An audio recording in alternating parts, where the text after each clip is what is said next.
Hello, my name is Chuck Wolfe. Over the years, I've worked in many different roles, including leading my own leadership consulting company since 1994.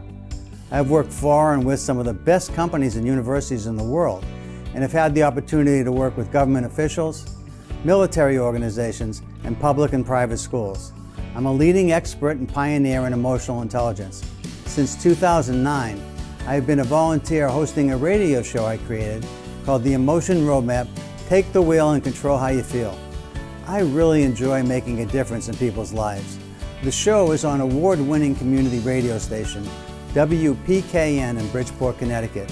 In recent years, Simsbury Community Television has been sharing my shows on their station and on YouTube. My sincere hope is that everyone who watches regularly will learn how to use the Emotion Roadmap in their own lives by listening to people who call in to get help with challenges at work, home, and in communities. To learn more, go to www.emotionroadmap.com. If you have a comment or question, email me at cjwolfe@cjwolfe.com. Thank you and enjoy the show.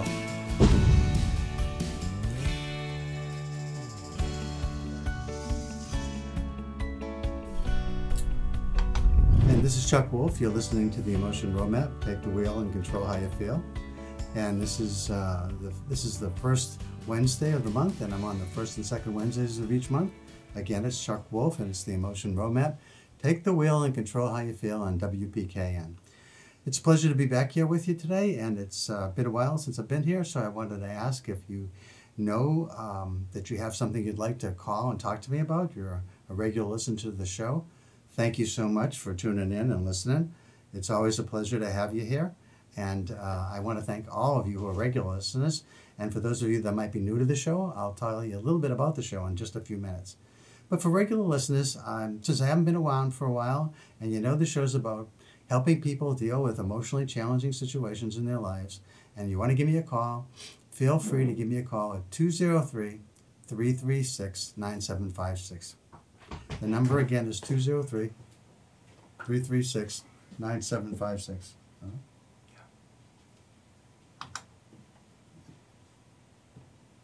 Is this not working? Yeah. Just say okay. Is that okay? Steve's helped me out here a little bit. Is that working, Steve? Mm-hmm. So it's this one. Okay. Yeah. Well, that changes it a lot. Thank you.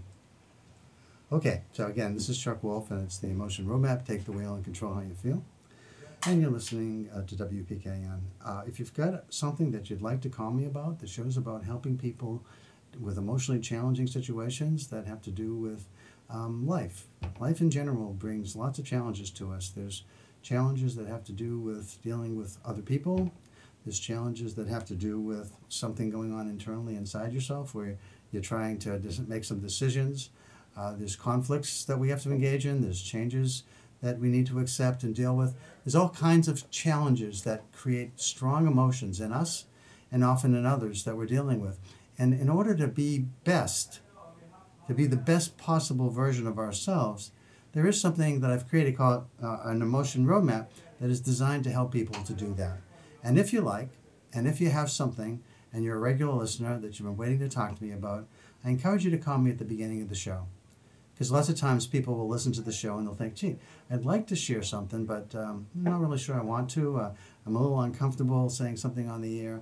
But there's a chance to get some help. My expertise is in emotional intelligence, and using that skill set, that knowledge of this science of how people's emotional abilities impact their lives, I'm really helpful to people in my professional work and on the radio as a volunteer, and helping people use the information, the science, the knowledge of emotional intelligence to better their situations, to help them with decision making, to help them with challenges and conflicts and anything that might be coming their way that isn't quite simple to deal with, that feels uncomfortable, creates doubt, creates uncertainty, and is often something that just kind of lingers and ruminates and sits in our brain and kind of runs around and around and around, and just doesn't seem to have any kind of avenue for escaping, and we just continue to struggle internally with what's happening inside ourselves. And this emotion roadmap that had the opportunity to create and working with a pioneering psychologist who discovered emotional intelligence, that chance that I got early on in the late 1990s to work with them because of my own ability, my own expertise in helping people make connections and understand how their emotional abilities impact what's going on inside them and with the people that they're dealing with. What I have found is that by helping people understand that some emotions, while always interesting and informative, that are showing up inside us, are important to pay attention to, they're not always the best emotions for what we're trying to get done. And if we find ourselves in a situation where how we're feeling is not helpful, then it really makes sense from all the work that I've done to consider, is there something else I want to feel instead of what I'm currently feeling? Is there something more ideal to feel that would be better suited for what I'm trying to get done? Is there something I want someone else who I'm dealing with to feel than what I believe they're feeling right now? That would be helpful for helping us together to move forward. So what would those things be and how do we get there? That's what the show's about. So if I can help you in any way and you have something you'd like to call about and get some help with, the number is 203-336-9756. And I'm Chuck Wolfe, and the show's the Emotion Roadmap. Take the wheel and control how you feel. Take the wheel and control how you feel. Take control. That's what the Emotion Roadmap does. Hi, this is Chuck. You're on the air. Who am I talking to, please? Yes, this is Aaron. I'm sorry. First-time listener, long-time caller. Thank you. Well, I'm sorry. What was your first name? I didn't catch it. Aaron. Aaron. Okay, thank you. How can I help you, Aaron? Living in a situation that is very, stressful and demanding. Both of my parents hate each other. Wow. And so they're constantly, venting all of their stress and anger, whatever, for each other to me. And also I have two very needy special care dogs that don't like each other, and they're jealous of each other, and they bully each other, and they're constantly tugging at me for attention. And it's difficult to, even just go for a walk by myself, because then I feel guilty that I didn't take the dogs or whatever, or I'm not doing something productive. Aaron, just let me get a little bit of logistics. I think I understood. Let me just recapture or restate what I thought you said. So you've got two concerns. One is having to do with the two parents that hate each other, you said, that are constantly telling you about how they feel about each other, and they're involving you in their difficult relationship and pulling you into it, and that makes life hard. That's one concern, right? Correct. And the other one has to do, you have two dogs with special needs, you said? That these are dogs that you own? They're yours? Yes. Okay, and then there's a struggle with the two of them to try to just try to get them to get along, so life's a little bit peaceful at moments for you. That's what you're shooting for, I guess, huh? Right. Okay. Well, a couple things that come to mind. One is, are you living nearby your parents? Do you live with your parents? I'm living with them. All of this is happening in a very open house. You can hear everything in the whole house because of how it's designed and laid out. Okay. So I guess one question I have is, since you've been dealing with this for a while, let me take one problem at a time. What have you already tried to do to help with your parents, just so I understand what you've already considered or have already tried? I actively try to have a positive attitude and, be helpful, and listen, but also, I definitely do, say uncomfortable truths sometimes. It has to happen. Okay. And I don't know. That's a good question. Well, I mean, part of me. Those are the main things that I've done, or I've been. Yeah. So you try at times to do things that you think would be helpful to everybody, and also at times you think there's some truths that need to be stated in order to help move the discussion somewhat Right. positively forward somehow, right? Absolutely. And I make it because like my dad's super depressed. I make this suggestions to him like to exercise or work on his hobbies. He's got all this shit to do and he doesn't do it. He just sits there, but he likes to do it, and it's right there. He's just not working. You know. Yeah. Okay, I just gotta caution you. You can't really swear on the radio, so you gotta. Oh, so that- I'm sorry. I'm that's super a- that's stoned a- right now. I apologize. No, Okay. that's okay. I just needed to say that. But I also understand that when you're feeling like this with people that you love and you live with, it's hard not to feel like you want to swear when you're upset about things that matter so much. So I get it, but I just needed to say that. So let me see if I can help you out. So the way this works, Aaron, is that I always think, okay, so how are people feeling? And how are you feeling? And then in this case of your parents, it's your mom and your dad, I guess, what is it that you think they're feeling currently most of the time in the house? What would you describe? I mean, one is obviously you said hateful Okay. towards each other, maybe, but is there other things that come to mind in terms of how they feel? Is it always feel like tense and hateful around you? No. My mom definitely tries to, have like regular conversations. No, like they try. Like I'm like my dad's only friend. Like nobody else talks to him, and like that's super duper annoying. So he'll, I don't know. It's hard to explain. Okay. But yeah, it's like he'll talk to me about the most ridiculous things that don't need to be spoken about. Like, oh, I turned the light on, or I moved that thing, moved the salt shaker like 3 inches, like, and that gets annoying, but he just wants someone to talk to, you know what I mean? Okay. Or like some sort of interaction. Okay. Of. Let me ask if there's any other players involved. Is anybody trying to get help on the outside from any social work or anybody that might be involved with any of either you or your parents?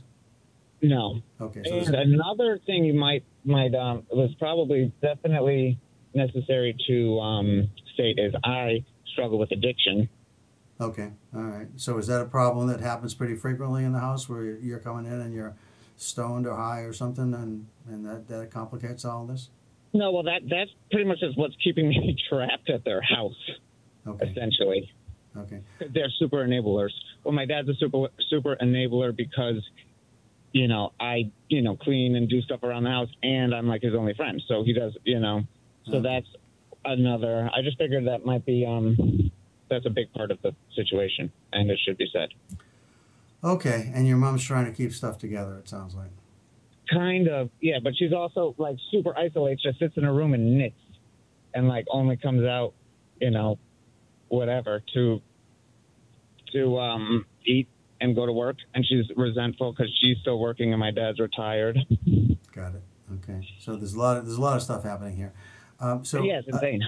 Yeah, it's complicated. But if you look at it, it's kind of like there's 3 different people: you and your dad and your mom. They all have different needs. So let's start with you, and let's take one at a time. So you've got an addictive problem, and it's been with you for a lot of years, imagine? At least 15. Yeah. Probably like 18 years. Okay. So my guess is some of whatever we might talk about won't be helpful to you if you don't address that first. Oh, absolutely. I know. That is 100%. Okay. So then the question becomes, what have you already tried in terms of addressing this? And maybe there's something I might say that might be a bit helpful here. But let me first understand, since you've been living with it this long, I'm assuming that at different times you've tried to stop. Oh, absolutely. I've gone to multiple 30-day programs and a couple longer programs as well. Yeah. And countless like 7-day detoxes. And what usually, do you have any sense of what triggers for you when you go back and you fall off the wagon and you land up using it again? Is there something is there a trigger that shows up, or it's just random? It's almost, I think, because it's just so easy, It's like complacency, almost just like fuck it, whatever. Because it's okay. You got to be careful with what you say here again. Oh, I'm sorry. Yeah. Okay. I apologize. Yeah. Okay. Yeah. I will try to remain conscious in the conversation as well. Yeah. Yeah, Because I turn my we radio have some constraints on public radio, but okay, so it's easy, and so it's a fallback when things get hard. This is an easy fix. Right, exactly. It's like, because I know that my father will freaking enable me. You know, I have a comfortable house to live in. They fucking give me food and money. Like, what, you know what I mean? It's so easy to just whatever, hang out and do drugs. So you have, there's a part of you that wants to fix this. That's why you're calling. Absolutely. You didn't say, this is my need. You said, this is my mom and my dad's need. This is my dog's need. You didn't talk about you. You talked about others. You talked about wanting to do something for others. So let me see if this is helpful to you. This is nothing about this is easy because you've been living with it for a lot of years, and this may or may not be helpful, but at least it has a shot, I think. The thing that trips you up is that because your dad enables you and you do something for your dad because you're his friend, your mother escapes. I mean, she tries to just live her life as best she can. Rather than drugs, she goes and she knits. Fair enough, yes. She escapes when she knits. Absolutely. So that's like her, a place for her to be, kind of sectioned off and to try to regain her composure and come back out and do whatever she can to help. Here's the thing. I think right now, just listening to you, my guess is anytime you've tried to control the addiction, you said, I want to do this for me because I don't want to live with myself like this anymore. Do those words sound familiar at all? Pretty much, yeah. Okay. So I'd like to, if I can help you to feel more committed, because, what happens is you feel committed for the moment and then stuff gets a little tough or maybe a lot tough, and then you just think, I can, maybe I'm going to use today, but I'll go back to being clean and sober tomorrow. I mean, it's actually kind of the opposite. Like when stuff's going easy, like I'm doing really good and like, oh yeah, I've got a good job, I've got a girlfriend. Then I'm like, oh yeah, now I can say F it and do it, Oh, interesting. Okay, so it's more about when you feel like you got it under control and you think you can handle it. Yeah. Ah, okay. All right. And then so when you do that, you're just thinking about you though, aren't you? Yeah, well, because that's like they do that in all those programs. Like, you got to do it for yourself. You can't do this for anyone else. If you don't do it for yourself, you're going to fail. They drill that into your head. And well, let me change it up for you because I think everybody is unique, and I think probably those programs operate in a way that has worked for lots and lots of people, Right, and yeah, they no, I get it, stick I to get it, the yeah. template, right? Absolutely. And I think that just the way I think about emotional intelligence is that there's a science about how emotions work that is useful to understand if you're trying to help somebody change their emotions. I get that. That's important to know. But there's also, and this is the art, I think, is to understand who are you and what's important to you. And you aren't the same as everybody else. And one of the things that I would say to you is when things get easy and things become what you feel like you have control back, and you have that familiar trigger that says, I can handle it now. This is cool. I'm good with this. And I'm going to suggest to you that you think the first time that comes up and you start to say that to yourself, you stop thinking about you and you start thinking about your mom and dad, and you think you can't help them. You can't help them as soon as you start to use again. And if that's the narrative in your head every time, the idea of using feels like you can handle it, instead of saying, I know me, I know I can control this, and if I can't, I'll do it tomorrow. Dad's okay, Mom will live with me. Instead, if you say, I'm hurting them, you start to think about them, because I think you care deeply about them, and I think this might help. Yeah, absolutely. Absolutely. And like having them around me and constantly observing how I affect them. And that's definitely been like probably part of the reason why I called. It was random that I even was in the car and listening to you, especially you're like every second and third Wednesday or something. First and second, yeah. Yeah, right. So yeah, absolutely. So I was like, you know what, I will call because, this guy sounds like he actually really wants to try to help me, and I have been trying to, find someone to talk to. Does that resonate for you? Do you think Absolutely. It might change things up?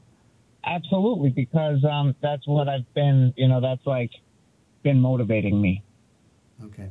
So here's the thing. You want to practice. You want to. I mean, I think every day while you're straight, you want to say to yourself every day, I know it's coming. That trigger's coming. That I'm going to say to myself one of these days. I don't know which day it's going to be, but it's coming. It's going to keep coming because addiction never leaves. It's always something you deal with, and when it comes, I want to be ready for it. I want that script to go off just like, it's like the bell rings and the dog salivates. That's the old experiment with Pavlov's dogs. Every time they got fed, he rang a bell. And when the bell rang, they salivated. You want to know that the next time you feel like you can use, because you got it under control, but I'm going to hurt my mom and dad. I'm going to hurt my mom and dad, and keep repeating that as a mantra and see if that helps. Okay, absolutely. I like that idea. I'm just gonna also add the dogs in there too. Okay. They're definitely probably a little bit more meaningful to me, honestly. Okay, all right. So you're not. So I mean, again, it's your narrative, right? Right. Yeah. No, I appreciate this. It is actually helping because it's like, you're almost like repeating some of my internal dialogue that I've had in the past through this entire experience. And by the way, I wouldn't have said this to you except when you called me. You didn't ask for my help for you. Right. Yeah, I didn't, because I didn't even know what I was going to say. I didn't even think you would, you would get through whatever. So I just spoke from, You spoke from your heart, and you spoke what was true to you, and you said, I care about my mom and dad. They're struggling with each other. They're struggling with me, and my dogs are struggling, and I want to help them. You didn't say I want to help you, but in listening to you, I think the way you help you helps them. Yes. Thank you. Okay. Good I'm very grateful for this conversation. Okay. You take care, and good luck. Have a wonderful day. You too. Bye-bye. Yeah.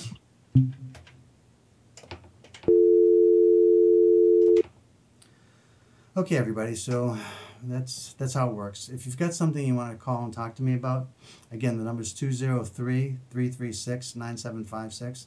The way the Emotion Roadmap works, for those that are new to the show and just heard me help Aaron, this is the way I think about it. It's always in the background. Sometimes it's very explicit. But I start with, tell me a little bit about your situation. And I try really hard to listen hard to see what's really going on. I try to restate that so I'm clear that I got it right. Because sometimes I might hear it and I might repeat your words back to you, but it may not be what you mean. That's an interesting phenomenon. But sometimes, even if I get the words exactly right, the person says, well, that's not really what I'm talking about. Oh, okay. Then tell me what I missed. Because I want to make sure I'm understanding what's really important to you. And sometimes even just repeating back to you what I heard, if it doesn't sound right to you, then you get a chance to say it again. So you and I get what's really going on. And then from there, I ask a couple key questions. I'm asking at first, what is it you feel? What is it you feel? What do you want to feel? What would be ideal to feel in case what you're feeling isn't helpful? And is there anybody else involved that might be key? And what is he or she or they feeling? And what would you want them to feel? So it starts with this idea of what feelings are in play. And if they're helpful and you want to maintain them, then it's a conversation about how do you maintain them. But often when people call, it's feelings that are, again, they're real. They're not fake. They're real feelings. They're showing up. And they're impacting your life, often very powerfully. And you want to see, at times, if it's possible to change them. And sometimes you can't change the feeling, but you can change the narrative. So I ask you, what would you want to feel instead? And I try to help you to change feelings by understanding how feelings work, which is some of the expertise I have. But the art comes from years ago, being a therapist and being a leadership coach all these years, understanding that people aren't all the same. And if I can find out what's a key motivator for you, in which case, Aaron, as I talked with you, it was clear. You called and you didn't ask about you. You asked about your parents and your dog. So you cared about the others. That was really what was important to you. And if, when you find yourself in that same spot where the trigger shows up, we all have triggers, by the way. They're not all necessarily similar, but they are things that show up regularly in our lives. Sometimes they're routines between people that play out and that we just constantly go in cycles with our partners or with our children or with our parents or with our coworkers, our bosses, whatever. So the idea is that if we have things that we know trigger us in a way that shows up negatively in our lives, let's understand that those triggers aren't leaving, but that we can deal with them differently. The feelings they tend to create, we can possibly change those feelings. And if we can't ultimately change the feelings they create, we can change the narrative, the things we say to ourselves about those feelings, and ultimately change how we act and behave, and makes us feel so much stronger and more control when we can do that.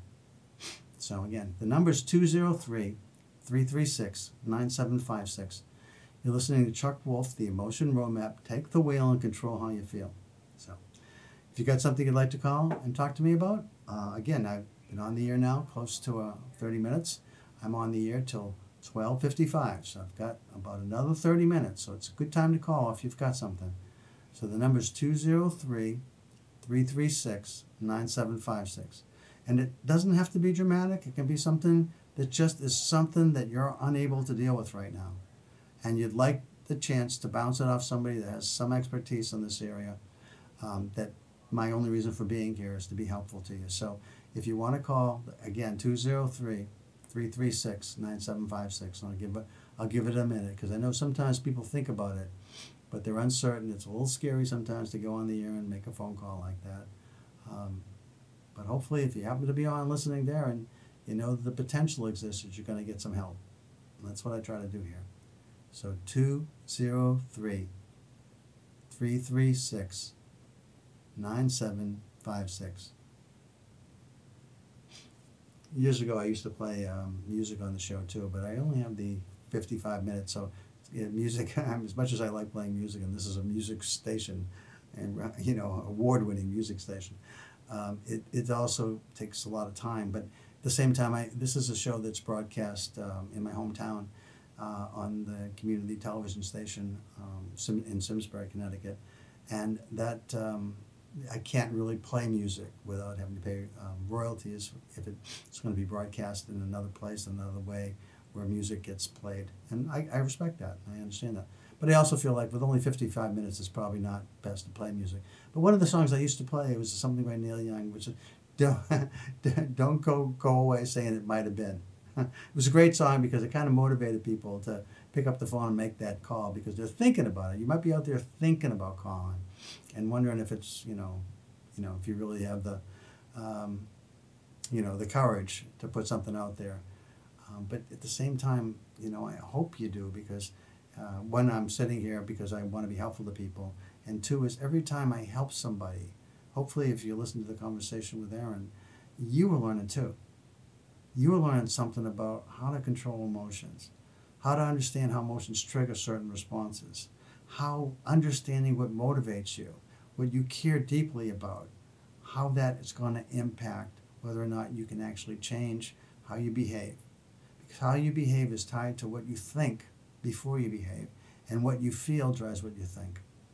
So with that kind of knowledge and expertise, I'm out here trying to be helpful to people. Now, I always come in with topics to talk about, and I'll give it one more shot to see if somebody wants to call, and then I'll share with you a topic that I came in, several that I felt like I was going to talk about this morning. But first, again, I want to give you a chance to call, and you might call about work, you might call about home, you might call about something in your community, you might call about something internal to you. This has nothing to do with somebody else, but something you're dealing with. So whatever it is where you might have some uncertainty, some doubt, some confusion, and you want to get some clarity, and you want to hopefully come up with some kind of way of working through things, the way the roadmap works is I ask you, again, to tell me a little bit about your circumstance, your situation. I ask you if this is just you, something internal to you, or does it involve other people? That might be key. Sometimes we're dealing with lots of people. You're a leader of an organization, and you're going to announce a big change that's going to come, and it's going to have an impact on people that you're not happy about, and you're worried about how it's going to be communicated. I mean, that's my work too. I've used this roadmap with very large, big organizations, Fortune 100 organizations, small companies, big companies, nonprofit, schools, military, government, all kinds of businesses. So if you've got something that has to do with your company and your position in that company, if you're wondering about changing jobs, all kinds of things that you might like some help with from somebody who's got a really good ability to listen to you, to understand what's going on, to understand what's most important to you, and can help you to kind of guide which way you go next. I ask you, what are you feeling about this? What would be ideal to feel? How do you get from what you're feeling to what's ideal? How do we move emotionally from, feeling upset to feeling calm, feeling anxious to feeling confident, feeling betrayed to feeling trusting again? That's probably one of the toughest. But anyway, how do you do that? And then finally, as we explore ways to get you from what you are feeling to what you think would be ideal to feel for you and for others, if there's others involved as well, I then ask you, what are you actually able and willing to do? I didn't have to ask Aaron that because he was clear he was going to do it. So if I sense that and I know that, I don't necessarily take you through that step. But I do like to help you come up with ways that you might create an emotion roadmap for yourself that takes you from where you are to where you want to be and need to be. Okay, the number again is 203-336-9756. 203-336-9756. And I'll give you a moment to call.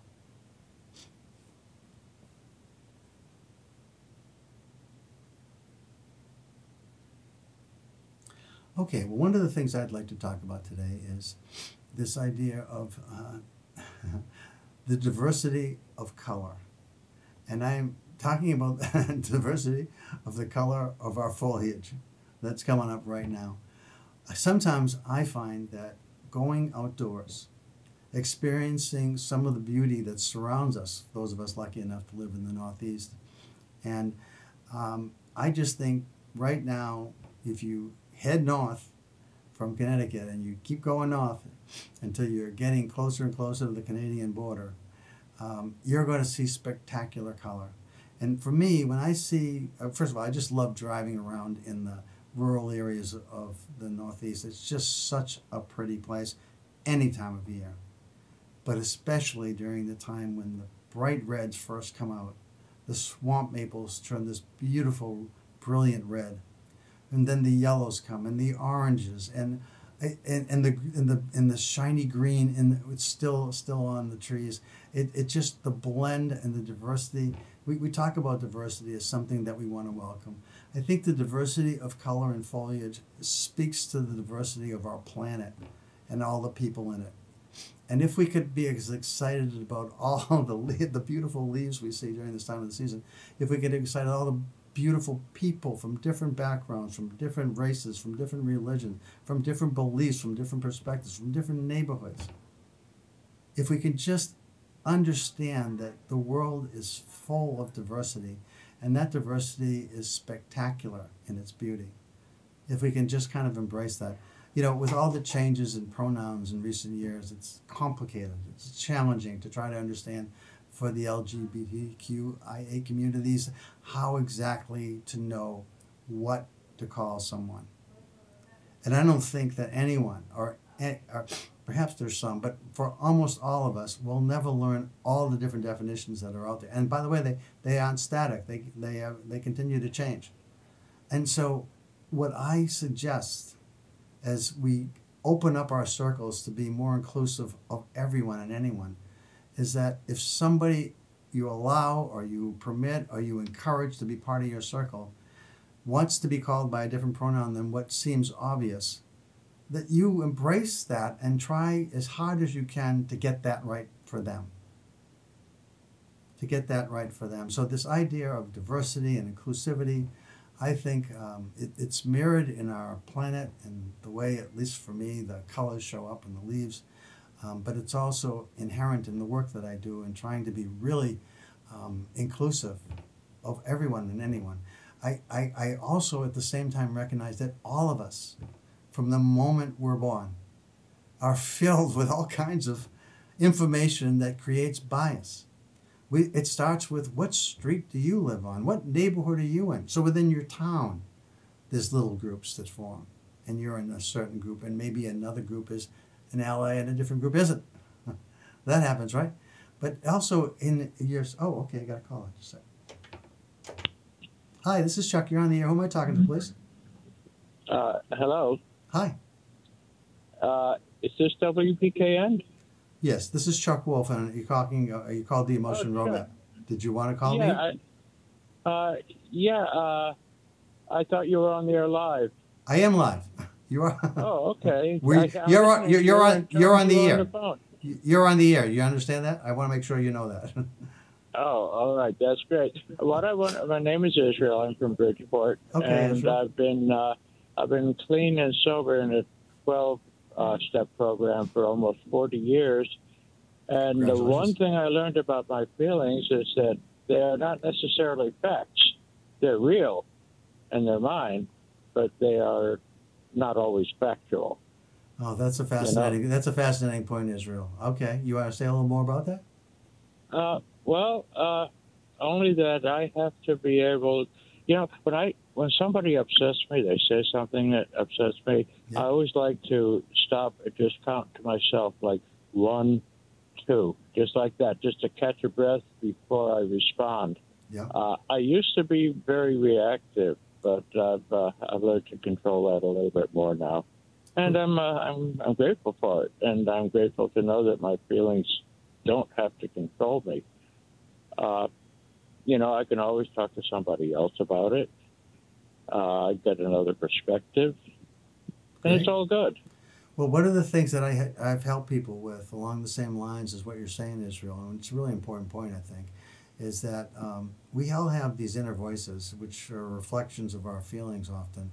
And while we want to pay attention to our inner voice, I think it's always important to recognize what you're feeling and understand the feeling and pay attention to it, but not accept that feeling as necessarily helpful. As you point out, it's not always factual. It's the feelings that are complicated because they're tied in with things that may have happened to us years past that make us think, are we in a hostile situation now based on what that person just said? Because of something that is triggered in our mind from something long ago? I think a lot of the things that we have as beliefs are tied into how we grow up and what our experiences are growing up. And some of those beliefs almost always are, well, I shouldn't say almost, always really are designed to protect us. But in protecting us, they aren't necessarily truthful. And sometimes they create barriers that don't allow us to engage in meaningful relationships because of the fear of being hurt or mistreated somehow. And I think your 1-2 allows you to take a step back, not react, and just, okay, what was it that was said? It doesn't have to be something that was, it doesn't have to be the hurtful, and even if it was hurtful, I don't have to react the way I used to react because that wasn't helpful. So I think the idea of these inner voices that we carry with us, they're always instructive, they're always informative, we should always pay attention to them, but we shouldn't consider them truth. Well, thank you, Mr. Wolfe. I appreciate the time you spent with me, and it's time for me to go back to work now. Okay. Thanks for the call, Israel. I really appreciate it. Congratulations on all those years. Thank you. Bye-bye. That's interesting. I'm doing a lot of work around this in recent times because so many people think that the inner voice is something that you have to pay more attention to your inner voice. You got to trust your gut. I think that's true a lot of the time, but not all of the time. How do you distinguish between when trusting your gut, listening to your inner voice is exactly the right thing to do, and when it might be something that's tied somehow to an irrational belief somewhere inside you that at a time was useful and helped to protect you when you were small and little and much more vulnerable than you might be now? So this conversation is just like, how can I share what I'm thinking and feeling with someone else who's a really good listener, who's non-judgmental, and who simply wants to understand what's going on, to see, perhaps, whether or not what my inner voice, what my gut's telling me is true, and whether my reaction to this is helpful. Because sometimes it absolutely is, and other times not so much. But how do you distinguish? I think most of us, if not all of us, there's a touch of uncertainty that comes when it's not quite right. There's a little voice that feels, that wants to shout out, wait, don't listen to that other voice. One of the things that it's kind of a cartoonish way of looking at this is you've got the angel and the devil on either shoulder, right? One saying one thing to you, one saying another. Which one are you listening to? Both, by the way, are designed to help you, to benefit you. Again, one might be extremely helpful, and one might seem to be extremely helpful, but really isn't. And how do you distinguish? Sometimes you need to have someone on the outside that you talk to about these things. It helps. But who do you talk to? Who is really going to be non-judgmental, in your corner, supportive, care about you, deeply care about you, and want to really understand what's going on for you in order to help provide whatever guidance you're seeking? That's the kind of work I like doing, because I'm good at it, and I'm a really good listener, and I like to be helpful to people. And actually, one of the things that makes my life meaningful is if I can help somebody. So I think Israel, and not that he needed my help so much, but I think perhaps he appreciated a little bit of at least my understanding of what he was doing was so important, and why doing it is helpful to everyone, really. And for Aaron, of course, some really challenging situations that start with helping him, but not helping him because he cares only about himself, but him helping himself because it's going to benefit his dogs. He made it a point to say his dogs are very important, and his parents, both. So, okay, 203-336-9756. So again, if you got something that you think is worth sharing, that you think's important to say, maybe you want to add to the conversation we're having, something to do with being sober, if that's where you want to talk about, or it's something completely different that really feels like it's important for you to address. And again, right now we've got 15 more minutes left, which is enough time, if you've got something you'd like to talk to me about, to give me a call. So I'll give you a moment. Again, the old Neil Young song about "Don't go away," saying it might have been. If I'd only called him, I could have asked for some help maybe. And by the way, next week I'll probably have an interview show that I do, so I won't be taking calls. But in any case, this is a time I'm here, and I'm here for you. So the number's 203-336-9756. I'm Chuck Wolfe, and this is the Emotion Roadmap. Take the wheel and control how you feel. And you're listening to WPKN 89.5 FM, listener-supported radio. And if you're just driving by and you like the show, and you don't know anything about the station, and you want to try to remember it, and you can't get a pencil or something handy, or you don't have your smartphone up, and you shouldn't be texting or typing anyway if you're driving.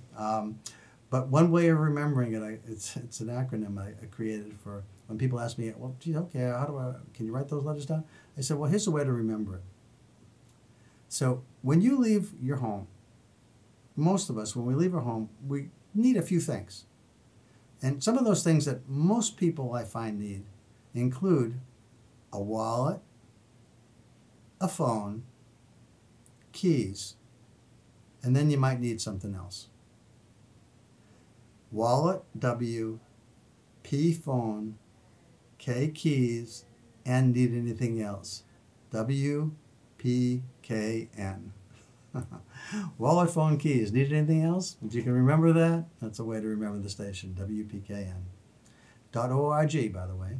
If you wanna listen to us and you're not from around here, you can listen to us online at WPKN.org.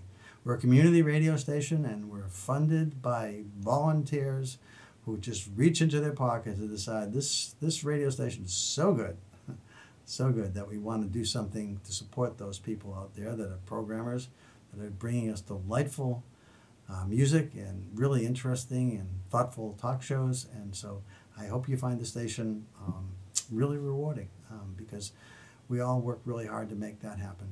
So, okay, again, the number is 203-336-9756. 203-336-9756. And if you're listening on YouTube, because Simsbury Community Television, by the way, if you go to Simsbury Community Television and you type in Emotion Roadmap, you can see my shows. A lot of my shows are online there that you can watch while I'm talking into the microphone, looking at the camera. You can hear the calls and watch how I've dealt with them as they come up, or the interviews, whatever show you want to listen to. I usually have a line or two that describes the shows. Also, there's another place where, this is kind of exciting for me actually, the Public Radio Exchange. So Public Radio Exchange, PRX, has a place that people in the public radio community, and we're a community radio station, so we're in that community, can pay a fee for the year and then list the shows we want to list, and we can upload the shows. And you have to meet certain criteria, but again, if you are interested, a lot of the shows that I've liked a lot with longer descriptions, so you know more about what's in the show, you can find there. Those are audios. Those are audios, not videos. But they are listening just like you're listening on the radio now. So it's like a podcast, and you can download it or just stream it and listen to it while you're driving or any place at home or when you're on a walk. So there's a lot of different shows there. If you like, you can listen. You can listen there. One of the things I'm doing with a lot of the work that I've done is actually with some of the work that I'm doing for clients is I'm actually starting to create curriculum. You know, I want to teach people. I'd like you all to think about, if you've listened to the show, and I know I have a lot of people that like to listen when they can, as regularly as they can. Again, this is the show is on the first and second Wednesdays of the month from 12 to 1 p.m. Part of the community radio strip that we have here at PKN. So from 12 to 1 p.m. I'm on the first and second Wednesdays. And again, it shows the emotion roadmap, take the wheel and control how you feel. And I'm teaching people how to use this concept to help people get unstuck. Most of the time, if you have a problem to solve, or even an opportunity, but wondering whether to go for it or not, or some challenge of some kind, and you're uncertain how to proceed, you're doubtful, you're uncomfortable perhaps, or just worried about making the right or wrong choice, a lot of times the people that I've talked with and listened to are stuck because emotions are in play. Strong emotions are in play. By the way, I'm so passionate about this because I have my own emotional issues, right? That I have tried very hard over the years to be better at. And I'm better at lots of them, but not all of them. And some things still are sticking with me that I still need to work on, and I still struggle around them. And I continue to use my own emotion roadmap to try to problem solve around issues that I struggle with. And also my helping each of you makes me stronger, makes me smarter about this. The more I do this, the better I get at it. And hopefully, the more you do it, the better you get at it. So what do I mean by that? Well, I'm going to take a few minutes now. First, let me just say you're welcome to call. And I still have enough time to be helpful to somebody if you want to call. 203-336-9756. 203-336-9756. Okay. So the way I think you can get better at this is that anytime you start to feel something and you're a little concerned about that feeling because it's a situation that has some really meaningful consequences for you, you can only be better. You can only be better if you do what I call motion-based planning. Well, this is a time of year that a lot of people go through performance reviews, as an example, right? So when you go through a performance review, one of the things that happens is you are either on one side of that conversation or the other. You are either the person giving the review to somebody that works for you, or you're listening to someone that you report to tell you about your performance. Either way, it's emotionally charged. Now, you might not think so for the person who's in charge, but honestly, I have not met I shouldn't say I've not met any leader, but for the most part, almost all the leaders I've ever met want to get this right, and they're not quite sure how to do it well. A lot of them feel like they're somewhat skilled at it, and they're not that concerned, but many of them really worry about it because they don't want to say the wrong thing. They don't want to tell somebody that's a very good worker on multiple fronts, who has a couple of things they need to do better, that they're not performing well, because they are performing well. They have a couple of things that they could do better. And this is a chance to talk about what they are doing well and what they could do better. But unfortunately, for many of us, when we hear we could do something better, we get very defensive. And we don't hear the good things. We worry, why did you say that to me? Why would you think I didn't do that well? And you want to argue it. Now, you may not argue it because you don't think it's a smart thing to do, and you may not be an assertive person, so you may just kind of walk away just feeling dejected, disappointed, kind of upset. Excuse me, I've got a little cold. But the point I want to make about this is that when you are in the position of being either on the person being reviewed side or the person doing the review, you can prepare emotionally. Let me tell you what I mean. Just excuse me a sec. So what I mean by that is that I always view a conversation that it's a challenging conversation, which performance reviews often are, even when they're a good story for the most part. I always think of it as three parts. I think there's an opening. The opening is when you actually are setting the tone. Hi Joe, hi Mary, hi Mohammed. Good to see you. How are you doing? You sit down. I'm looking forward to having this discussion. I'm so pleased we have the chance to work together and have a chance to talk about how you've performed this year. I want you to know that, it's been a pleasure working with you all year. I know this conversation has some things that we look at to see if we can do better, but I just want to let you know overall this has been a very good year, and I'm so thankful you're part of our team. Think about how that sounds to somebody who's sitting down. So they know something's coming that you're going to talk to them about that's a little bit upsetting, perhaps. Going to be upsetting for them potentially. But you just relaxed them. You just told them what a pleasure it is to have them be part of your team. What if you started that way? Now, of course, that may not be the case. You can't always do that if it's not true. But I do think that the way you set the tone in the beginning matters. It helps people to have an open, honest, meaningful conversation. And then when you actually start talking about the things that they've done well, you want to make sure they hear that, because sometimes if they're just sort of anticipating and waiting for what don't I do well? What don't I do well? And they're not really listening to the good stuff. And you want to slow down and say, so you understand that when you make sure that everyone that needs to know understands when you have completed this task that's part of your regular routine, and you communicate effectively week in, week out, that's really important to me. And you are doing that extremely well, and I appreciate that. You want to make sure that they get that. Now, one of the things that I've seen that has happened that slipped through the cracks, we've talked about it a few times, and it's still, there are times when it's fine, but there are other times when it doesn't seem to work quite so well. It's when it's a kind of gray area where somebody would benefit from knowing something that you're working on, when it's going to be done. And if there's a change in when it's going to be done that has a small impact on what they're doing, it's always useful in my mind to let them know.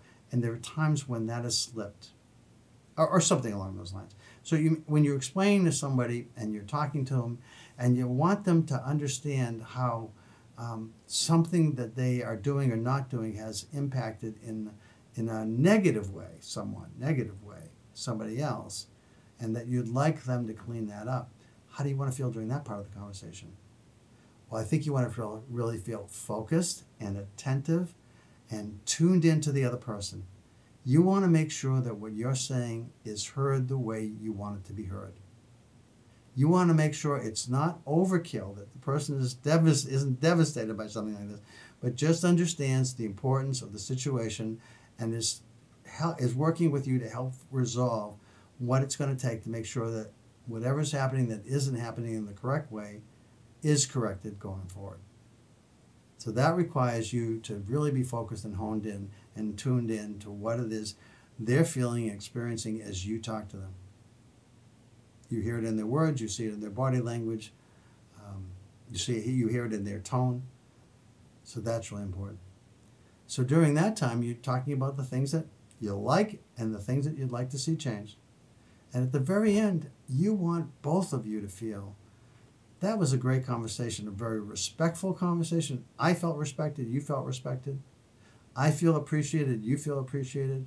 We both feel valued, and we're glad we had that conversation, and we're excited to be moving forward. Wouldn't that be the way you'd want to design how you have conversations about performance with each other? So that's an example of what I mean by emotion-based planning. You can do that for any challenging conversation. It doesn't have to be around performance. It can be around anything. That you have a tone setting beginning, that you have some things that are the challenging things to talk about in the middle where you're highly tuned in to how you're saying things and how they're being heard by the other person. And finally, at the end, you feel like that was a darn good conversation. We really listened to each other. We were each respectful of each other. And when one of us or both of us got a bit defensive, we were able to dial that back a bit. So that's how this all works.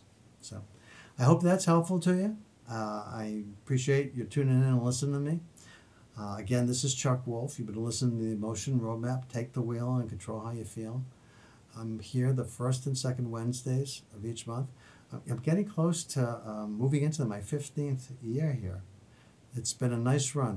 When I first signed on, I wasn't really sure how long this show is going to go, but I'm moving into my 15th year, and it's been a great run. I want to thank WPKN for the opportunity to be on the air, and also I want to thank all of you for tuning in and listening. For those of you that are regular listeners, thanks so much again for tuning in. I really appreciate you. And those of you that might have tuned in for the first time, again, it's Chuck Wolfe. The show's The Emotion Roadmap.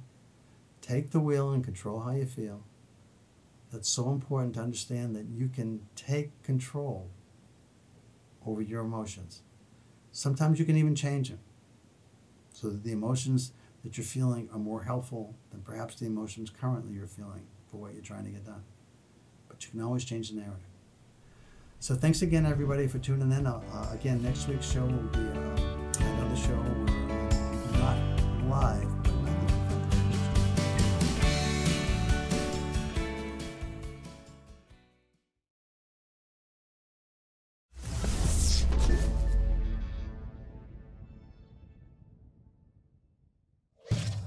Funding for Simsbury Community Television is provided in part by contributions from viewers like you. Thank you.